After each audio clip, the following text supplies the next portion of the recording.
कसम भनेको भन्न मन त लागेको थिएन होइन, तर पनि भनिदिन्छु क्या, किनकि म अहिलेसम्म 12 बजिसक्यो सुतेको नि होइन। डरले मेरो बडीमा टच गरेर म के अरे आज मम्मीलाई हेर्न जाँदिनँ भनिरहेको थिएँ होइन पहिल्यैदेखि। अनि यहाँ झुला पनि चुटेको रहेछ, मतलब भाँचिएको रहेछ, जनकपुरमा राजदेवी मन्दिरमा मेला आइरहेको नि त। अनि म जाँदिनँ भनिरहेको थिएँ, अनि झुला चुट्यो, झन् त्यसै पनि जाँदिनँ म, भोलि जान्छु भनेर बाहिर निस्केपछि चाहिँ हाम्रो 10 बजी छुट्टी भएको थियो। अनि बाहिर निस्केपछि चाहिँ अनि मान्छेहरूको अहिले पनि मेरो बडीमा के कस्तो डर भइरहेको के, कस्तो त्यो लुच्चा लफङ्गा टाइपको हुन्छ नि, कमिटीको मान्छेहरूले कस्तो मान्छेहरूलाई राखे के, 15 वर्षको बच्चाहरूलाई राखे के, त्यस्तो बच्चाहरूले आएर अनि चाहिँ मोबाइल चलायो भनेर होइन, अनि मेरो बडीमा टच गरेको के। अनि मैले भनेको तिमीहरू को छ मेरो बडीमा टच गर्ने भनेर भनेको होइन। अनि तपाईँहरूलाई लाग्छ होला साँच्ची भनेको मलाई कस्तो नराम्रो लागिरहेको, अहिले 12 बजिसक्यो होइन, कसम भनेको तपाईँहरूलाई लाग्छ होला मैले भ्युज भने यस्तो गरेको भनेर,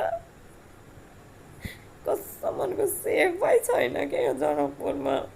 यति नै रिक्वेस्ट गर्छु कि जुन चाहिँ राजदेवी मन्दिरको कमिटीहरू छ नि उहाँलाई प्लिज तपाईँहरूले कमिटीको मान्छे राख्नुहुन्छ नि, बुझ्ने मान्छे राख्नुहोस् होइन, यस्तो हल्ला गर्ने मान्छे नराख्नुहोस्।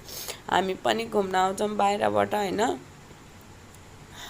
तर यस्तो गर्छ भने नि हामीलाई पनि नराम्रो लाग्छ क्या। हामी पनि बाहिर जान्छौँ नि भन्छौँ कि के अरे राम्रो छैन, ठिक छैन भनेर भन्छौँ के। भोलिको दिनमा तपाईँहरूलाई पनि गाह्रो नहोस् भन्न चाहन्छु।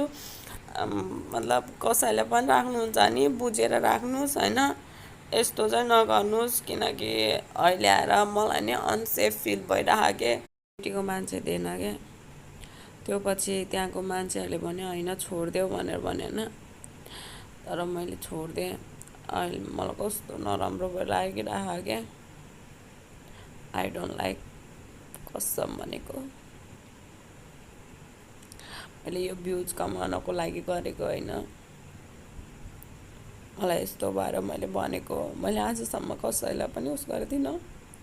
हामीले बोल्यो भने केटी मान्छेले बोल्यो भने होइन यसको इज्जत जान्छ, यस्तो त्यस्तो भन्नुहुन्छ होइन, तर कसैलाई नि यस्तो नहोस् भनेर मैले बोलेको हो। सो त्यसैले बी केयरफुल सबैजना, कहीँ पनि जानुहुन्छ त